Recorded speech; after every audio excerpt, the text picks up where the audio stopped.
घड़ी में 10:30 बज रहे थे। ये मेरी शिफ्ट का आखिरी आधा घंटा था, जिसे खत्म करके मैं खाना फ्राई करने और ऑर्डर पूरा करने के रूटीन से भाग जाना चाहती थी। किचन बंद हो चुकी थी, आखिरी कस्टमर जा चुका था और रेस्टोरेंट में काफी शांति थी। यहाँ हम सिर्फ 3 लोग ही थे। काउंटर पर मैं, लीसा टेबल से सामान हटा रही थी और मार्क किचन का काम खत्म कर रहा था। अचानक स्टोर के ऑटोमेटिक दरवाजे के खुलने की आवाज हुई, एक जानी पहचानी आवाज जो रात के इस समय में परेशान कर देने वाली लग रही थी। धीरे से दरवाजा खुला और काली परछाई वाला एक आदमी अंदर आया। उसका सर हुड के नीचे छुपा हुआ था। उसे देखकर मुझे गुस्सा आ गया। हम स्टोर बंद ही करने वाले थे कि उन लोगों में से एक आदमी अंदर आ गया जिन्हें आखिरी वक्त में ये सब याद आता है। वो खाली काउंटर की तरफ बढ़ा। मैंने बस अभी सारा सामान पैक किया था। अब एक गुब्बार के साथ मैंने दोबारा उसे खोलने के बारे में सोचा और ना चाहते हुए भी प्यार से उसे ग्रीट किया, लेकिन वो काफी गंभीर था। वो बस मेरे सामने खड़ा था, उसका सर नीचे की तरफ झुका था जैसे वो किसी चीज का फैसला कर रहा हो। और आखिरकार उसने ऊपर देखा और हालांकि मुझे उसका चेहरा साफ दिखाई नहीं दिया, लेकिन उसकी आंखों में मुझे बेसब्री की झलक दिखाई दी। मैं फौरन घबरा गई। मैंने उससे पूछा कि क्या उसे कुछ चाहिए और शांत लगने की कोशिश की, लेकिन मेरी आवाज में कंपन थी। उस आदमी ने कोई जवाब नहीं दिया। उसने अपना दायां हाथ अपनी जैकेट में डाला और उसमें एक चमकती हुई चीज ने मेरा ध्यान अपनी तरफ खींच लिया था। वो एक हथियार था जिसे उसने सीने तक उठा लिया। मुझे मौत का भयानक एहसास हुआ और मेरी सांसें रुक गई। सारे पैसे निकाल, उसने गुर्राती आवाज में मुझसे कहा और अपने दूसरे हाथ से उसने जेब में हाथ डालकर एक छोटा सा बैग निकाला और उसे काउंटर पर फेंक दिया। मेरा पूरा शरीर कांप गया। मुझे ऐसा लग रहा था जैसे मेरे शरीर से मेरी आत्मा निकल रही हो और वो ऊपर से इस सीन को देख रही हो। एक पल के लिए मुझे ऐसा लगा जैसे मैं मर चुकी हूँ। मैं हिल भी नहीं पा रही थी। मेरा हाथ बुरी तरह कांप रहे थे। मेरा दिमाग तेजी से दौड़ रहा था। उसके अंदर ख्यालों का भवंडर घूम रहा था। अगर मैंने वो नहीं किया जो उसने मुझे करने को कहा तो क्या होगा? क्या ये मुझे गोली मारेगा? क्या लीसा ने ये देखा? क्या मार्क जानता है कि हम खतरे में हैं? उस आदमी ने अपनी बंदूक से कीबोर्ड के बटन्स को छेड़ा और मैं अपना ख्यालों से डरते हुए बाहर निकली। अभी वो चिल्लाने लगा और मुझे ऐसा दर्द महसूस हुआ जैसे मेरी छाती पर किसी ने चाकू घुसा दिया। मेरी उंगलियां काम नहीं कर रही थी। मैंने काउंटर खोलने की कोशिश की, लेकिन घबराहट में उसे खोलने में वक्त लग रहा था। काउंटर खोलने पर होने वाली घंटी की आवाज मौत की घंटी जैसी लगी। जब मैंने एक एक करके नोट निकालना शुरू किया तो मेरी उंगलियां कांपने लगी। मैंने उन्हें बैग में भरना शुरू किया। इस बीच मैं अपनी मदद के लिए किसी को ढूंढ रही थी और तभी मेरी नजर उस पर गई। लीसा रेस्टोरेंट के पीछे वाले हिस्से में खड़ी हुई थी, डरी और सहमी हुई। उसके हाथ में सफाई का कपड़ा था और आंखें बड़ी हो गई थी। उसे किसी भी तरह की आवाज निकालने की हिम्मत नहीं हो रही थी। हर एक सेकंड पहले वाले से और ज्यादा भारी लग रहा था। उस आदमी ने अभी भी बंदूक मेरी तरफ तानी हुई थी और उसके चेहरे पर कोई भाव ही नहीं थे। मैंने लॉकर खाली करके बैग उसे देते हुए हाथ बढ़ाया, उसकी तरफ बढ़ी और उम्मीद की कि इतना उसके लिए काफी होगा। कोई भी बेवकूफी मत करना, उसने बैग को अपनी जेब में रखते हुए मुझसे कहा। उसने एक आखिरी बार मेरी तरफ देखा, मुस्कुराया और फिर वहां से चला गया। लेकिन उसके दरवाजे से बाहर निकलने से ठीक पहले मेरी एक चीज पर नजर गई, एक ऐसी पहचान जिसने मेरे रोंगटे खड़े कर दिया। उसके जीन्स के पीछे वाली जेब में एक आईफोन लटक रहा था जिस पर काले और सफेद रंग का कवर लगा हुआ था। ये कोई खास बात नहीं थी, लेकिन किसी वजह से ये बात मेरे दिमाग में रह गई और मुझे अजीब लगा। वो आदमी रात के अंधेरे में कहीं गायब हो गया और उस जगह में एक तंग माहौल छोड़कर चला गया। मैं महसूस कर सकती थी कि मेरी टांगें कितनी बुरी तरह कांप रही थी कि मुझे खुद को गिरने से बचने के लिए काउंटर पकड़ना पड़ा। क्या तुम ठीक हो? लीसा ने मुझसे पूछा। मैंने बिना एक भी शब्द कहे सर हिलाकर हाँ कहा, लेकिन सच तो यह था कि मैं बिल्कुल भी ठीक नहीं थी। मुझे अभी भी उसके होने का एहसास हो रहा था, जैसे मेरे आसपास की हवा उसके होने से बहुत ही नेगेटिव हो गई थी। पूरा रेस्टोरेंट डरावना लग रहा था। ऐसा लग रहा था जैसे कोने कोने में परछाई छुपी हुई है जो मुझे देख रही है। लीसा पीछे की तरफ भागी और मैं वहां अकेली रह गई। वो जो शांति थी वो और भी ज्यादा भयानक थी। ऐसा लग रहा था जैसे कोई या कुछ मुझे अंधेरे में टेबल से छुपकर देख रहा है। हर एक छोटी सी छोटी आवाज मेरे दिल की धड़कन को बढ़ा रही थी।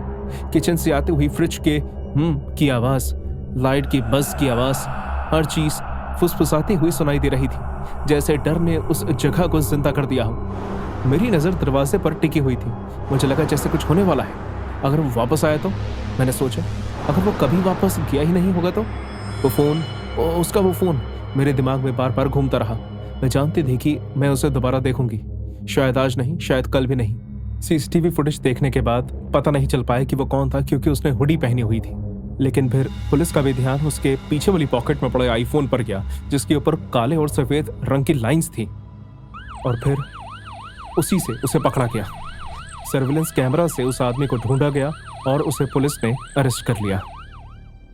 ये कहानी एक सच्ची घटना पर आधारित है, जिसमें 42 साल का नथानियल ब्राउन नाम का एक आदमी शामिल था। उसे 30 अप्रैल 2024 को रात के करीब 10:43 पर पॉपाइज रेस्टोरेंट में हथियार के साथ लूट करने के आरोप में रॉकफोर्ड पुलिस द्वारा गिरफ्तार किया गया। ऑबर्न स्ट्रीट पर बने पॉपाइज के कर्मचारियों ने बताया कि एक आदमी, जिसकी बाद में ब्राउन नाम से पहचान की गई, उसने बंदूक की नोक पर उस दिन के कमाए गए पैसों को लॉकर से खाली करने की धमकी दी और उसे एक हल्के रंग के बैग में डालने की डिमांड की। उसके बाद वो पैदल ही वहां से निकल गया, लेकिन पुलिस के यूनिट ने उसे आइवन एवेन्यू में ट्रैक किया, जहां उन्हें ब्राउन जैसा आईफोन मिला। सीसीटीवी फुटेज के जरिए उसकी हरकतों और फोन को मिलाया गया, जिसके लिए उनके पास एक गवाह भी था। 5 मई को पुलिस ने ब्राउन द्वारा चलाई जा रही जीएमसी यूकॉन का पीछा किया और बाद में ऑबर्न मैनर से वीडियो देखे, जिसमें उसे लूट वाली रात ब्राउन पर अब हथियार के साथ डकैती करने का केस है।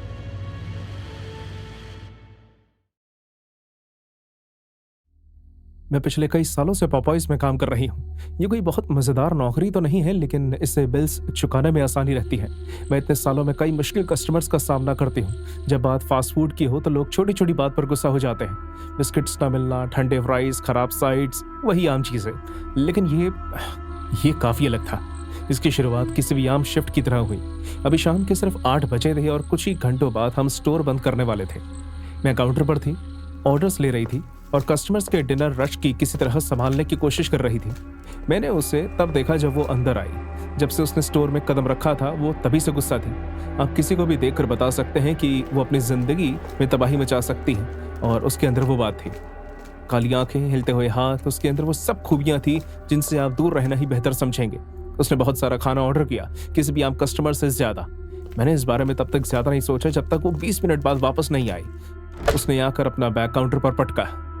मैंने इस खाने के लिए पैसे दिए हैं और तुम लोगों ने सब खराब कर दिया है, उसने चिल्लाकर कहा, इतनी जोर से कि पूरा रेस्टोरेंट उसे सुन सकता था। मैं शांत रहने की कोशिश करती हूँ, जैसे मैं हमेशा रहती हूँ। मुझे माफ कर दीजिए मैम, मैं देखती हूँ।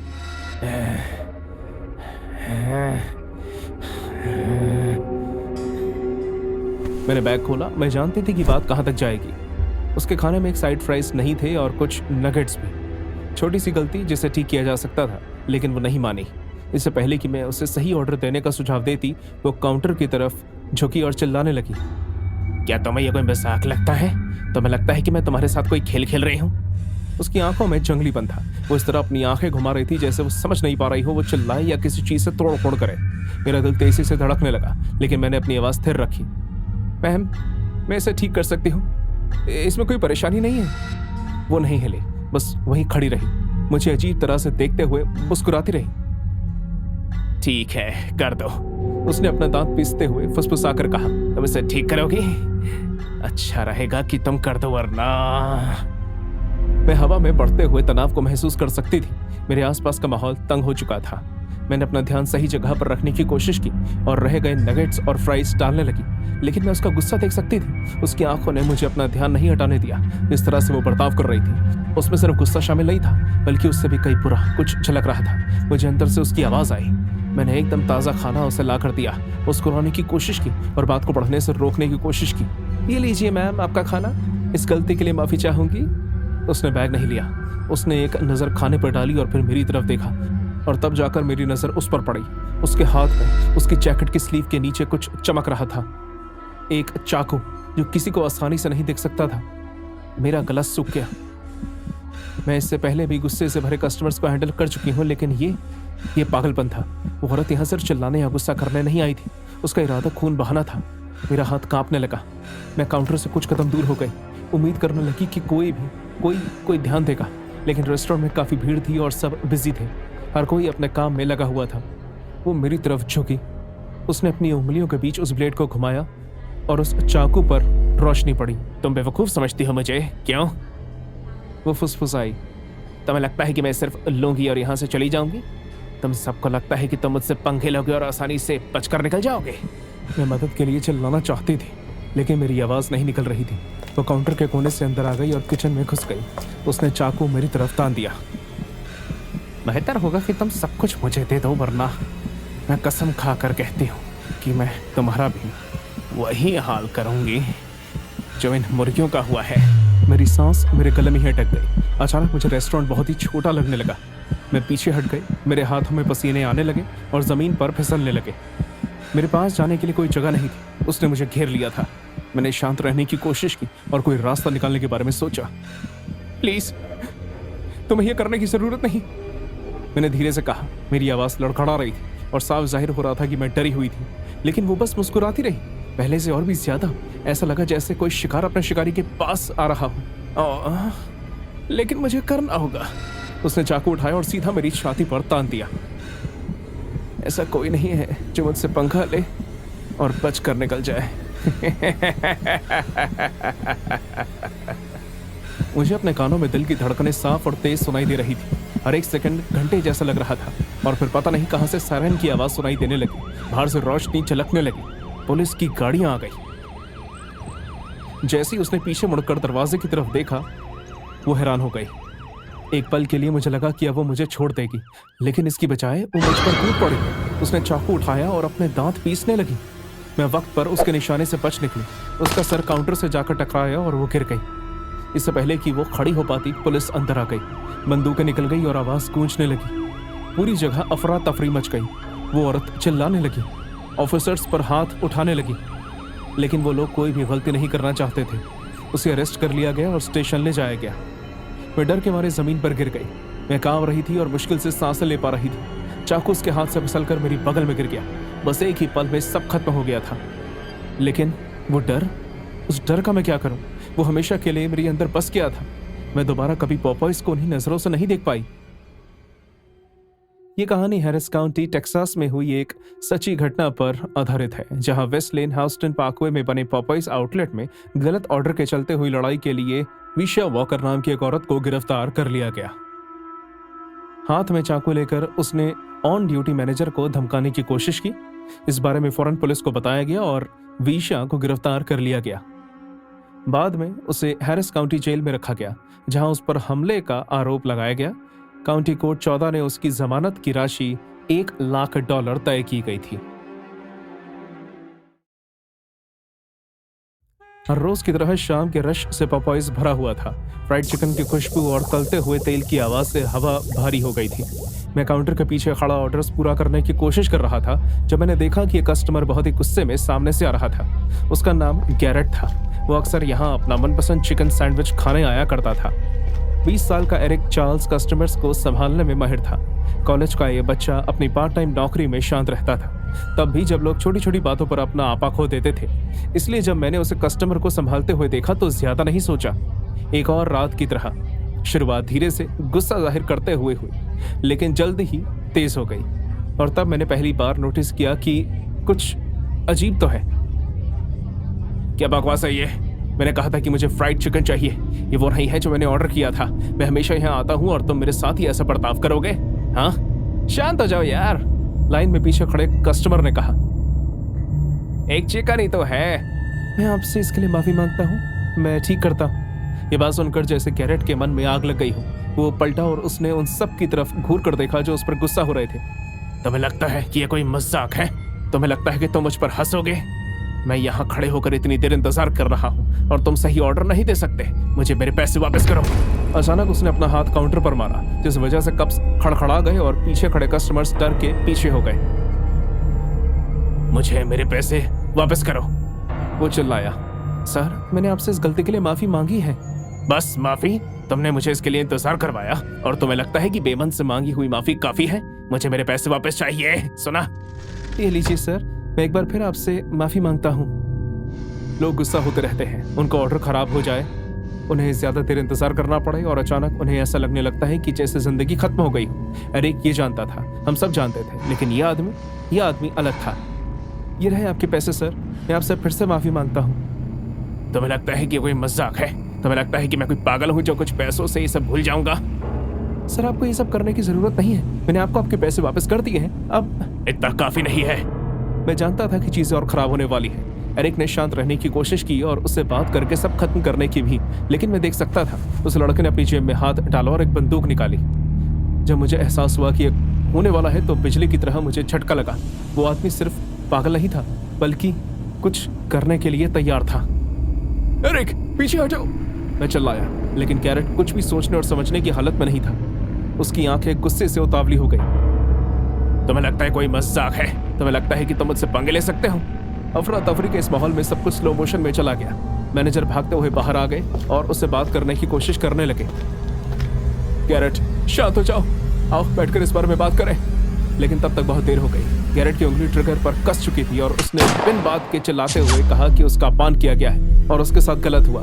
हवा में बहुत तनाव था। हर सांस उल्टी गिनती लेती हुई लग रही थी और फिर वो हुआ जो नहीं होना चाहिए था। जोर की एक आवाज।